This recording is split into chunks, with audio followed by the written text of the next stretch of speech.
Good morning. This is Pastor Rick, and welcome to our Sunday Forum for August 30th. And we will be lifting up Labor Day today. And you're probably thinking, wait a minute, Labor Day? It's not Labor Day until next week. Yes, that is true. But you can get out the brats and the fireworks, get ready to celebrate, because we are going to spend a two-part series on Labor Day. The first will be today, where we'll talk about labor and work. And then next week on September 6th, we're going to talk about then creation and call from the biblical standpoint. So, first of all, Labor Day, it will be on September 7th. Yes, that's true. And it's at that time we really celebrate the advancements of labor, the social and economic advancement of workers over really 150 years, which has been significant both here in the United States and, as we'll hear, also in Canada. So first of all, we want to hear and see a historical summary very quickly from Ted Ed about the history of Labor Day. Let's watch.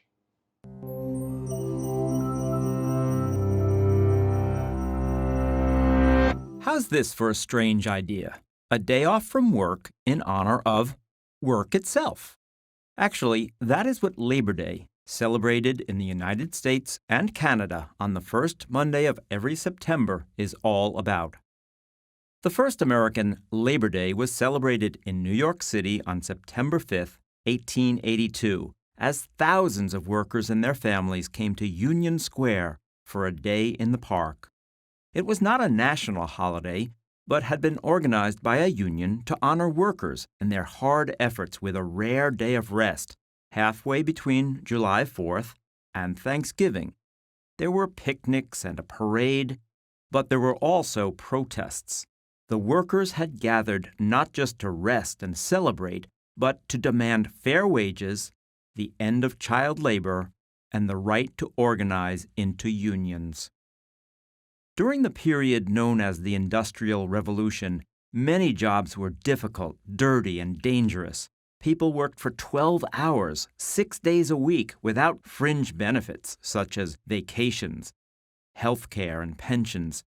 And if you were young, chances are you were doing manual labor instead of your ABCs and fractions. Children as young as 10 worked in some of the most hazardous places like coal mines or factories filled with boiling vats or dangerous machines. Trying to win better pay, shorter hours, and safer conditions, workers had begun to form labor unions in America and Canada. But the companies they worked for often fought hard to keep unions out and to suppress strikes. At times, this led to violent battles between workers and business owners, with the owners often backed up by the police or even the military. In the following years, the idea of Labor Day caught on in America, with official celebrations reaching 30 states. But then came the violent Haymarket Square riot of 1886, which led to the deaths of several policemen and workers in Chicago and the execution of 4 union leaders. After that, many labor and political groups around the world had begun to mark Haymarket Square on May 1st, which became known as International Workers' Day.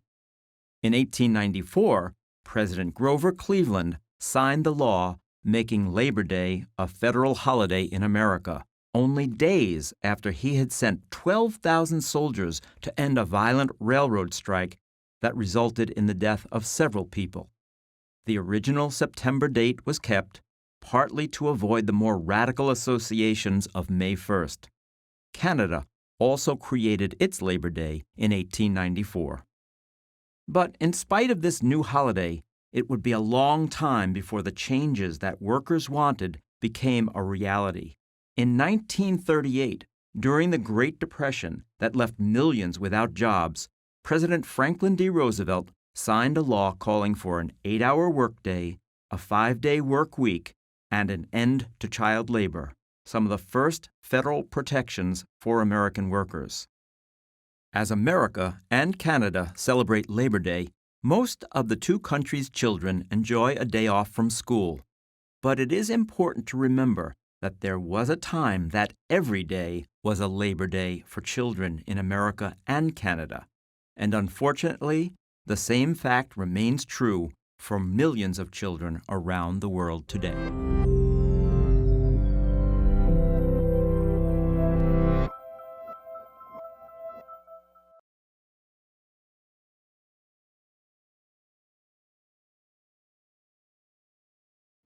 Now, that was history, but often our families embody history, and it certainly does in our family. Here is the wedding picture of my mom and dad. I love this picture. And on one side, you can see the blue-collar side of the family. Those are the Obergs, immigrants from Sweden. And my grandfather always worked with his hands. He was a wood carver, always in factories, first making original handmade chairs and mirrors and statuary. But then afterward, they kind of hooked him up to a machine, right? And he would make the template, and then the machine would cut out his design and make thousands of chairs at one time. So blue-collar side of the family. And then the Blieses were, in a sense, the management side of the family. And there you can see my grandfather, grandmother. He's got spats on, always tried to look his best. He worked for National Can. And so he always approached things from a white-collar perspective, from a management perspective. The Obergs from the blue-collar, from the labor perspective. And it all sort of came together in the marriage of my mom and dad. And here's what I mean by that. If you wanted to find out the different values, the different stories, the different narratives, the different levels of passion about labor or management, all you had to do is ask one question at a family gathering, and you would get all of that with some intensity. And the question was, what was your opinion of Franklin Delano Roosevelt? And all the Obergs, remember the blue-collar side of the family, the labor side, worked in factories. They thought he was a saint and could tell you the policies and the changes he made, which helped them in their lives in very concrete ways.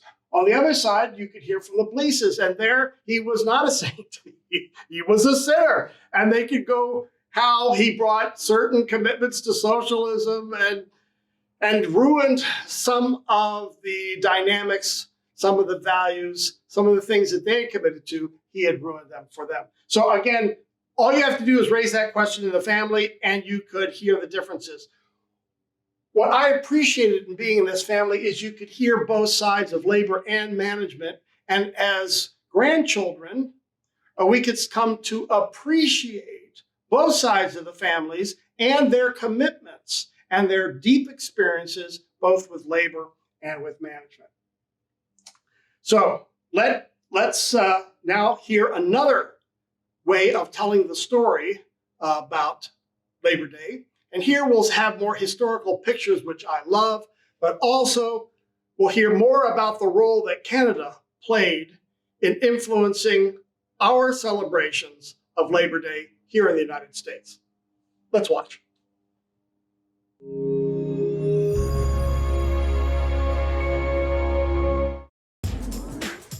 The Industrial Revolution modernized the United States and Canada during the 19th century. As people enjoyed steady employment, they compromised their rights in the workplace.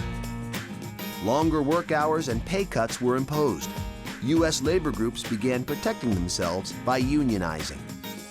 In Canada, unions were illegal until 1872, when thousands of Ottawa laborers marched to Prime Minister John Macdonald's home. That year, Canada wiped the anti-union law from its books, and the march became an annual Canadian tradition. In 1882, Toronto labor officials invited an American union leader, Peter J. Maguire, to Toronto's labor celebrations. Maguire was so impressed that he suggested a workers' parade to New York City's Central Labor Union. He chose September 5th as the date because it filled the long void between July 4th and Thanksgiving. Coincidentally, that same year, a machinist from Paterson, New Jersey, Matthew Maguire, also proposed a laborers' celebration. On Tuesday, September 5, 1882, thousands of New York City laborers marched from City Hall to Union Square. They gathered in Reservoir Park for an afternoon of picnics, concerts, and speeches rallying for an 8-hour workday. 2 years later, the Central Labor Union moved the parade to the first Monday in September. They also encouraged all U.S. cities to follow New York's lead and march for the working man's holiday. For many, the choice was to either spend the day at work or march without pay. That began to change when Oregon became the first state to legalize the Labor Day holiday in 1887. Other states, including New York, soon followed. It took a political disaster to put Labor Day on the national calendar. In 1894, railway workers in Pullman, Illinois went on strike to protest wage cuts. President Grover Cleveland faced pressure to end the demonstrations and sent 12,000 federal troops to break the strike. Violence erupted. 2 strikers were killed, and Cleveland's harsh methods made headlines. In an attempt to appease the nation's workers, he signed a bill to make Labor Day a federal holiday. Cleveland still lost that year's election. America's workers continued to gain power through the 1950s, when over a third of all labor forces were unionized. Labor Day had become a time to rally workers for safer conditions, fair pay, and benefits. But in the second half of the 20th century, the U.S. labor force diminished. Many factories closed. Jobs were outsourced to other countries. Today, workers still parade through blue-collar neighborhoods on Labor Day, and speeches unite the ever-dwindling labor force. But the day's true call has quieted. For now, most Americans leisurely enjoy the holiday as summer's last bow.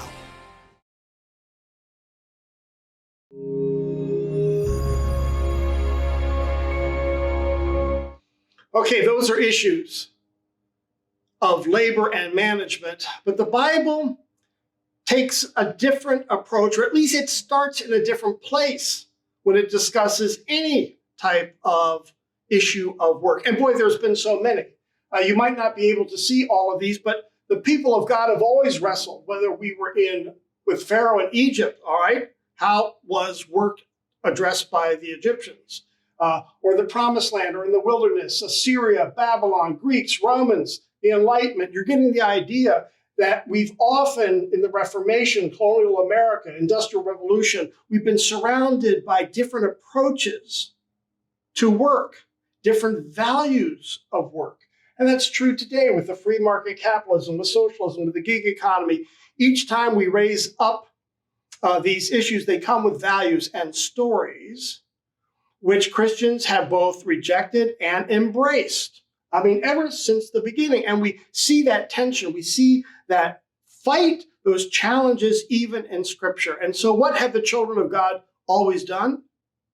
They go back to the creation story to review not issues of labor and management necessarily, but of creation and call. And that's what we want to do next week. We want to go back to Scripture as a counter-narrative, as something where we can find a North Star, where we can start thinking about all the issues of what's an essential worker, right? What should be our approach to minimum wages, unions, the gig economy, right? To socialism, to free market capitalism, to outsourced work, to globalization, to our present hustle economy.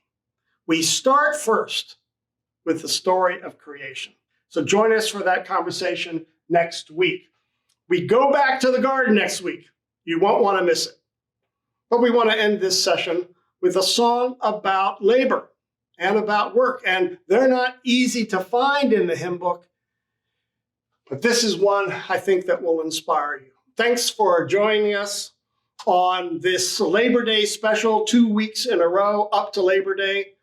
I hope you'll join us next week for Creation and Call. And in the meantime, enjoy this song about labor. Bye-bye now. Your labor is not in vain, though the ground underneath you is cursed and stained. Your planting and reaping are never the same, but your labor is not in vain.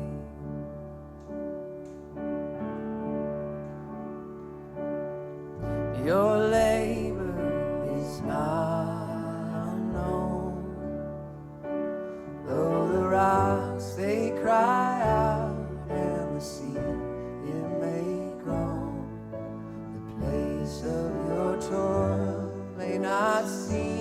life alone, but your labor is not unknown.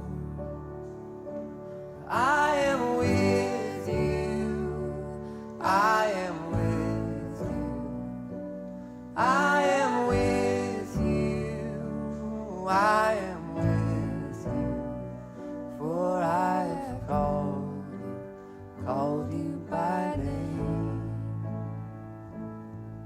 Your labor is not in vain.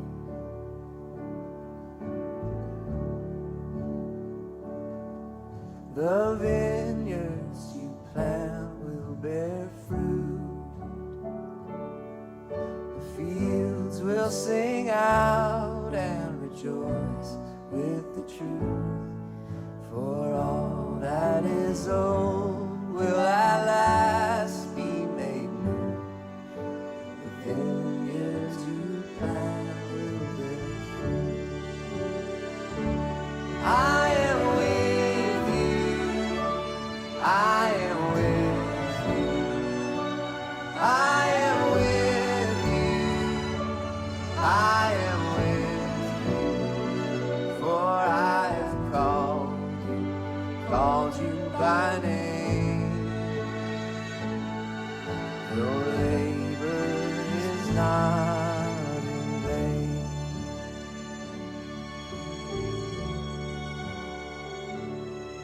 The houses you labor to build will finally with laughter and joy be filled. The serpent that hurts and destroys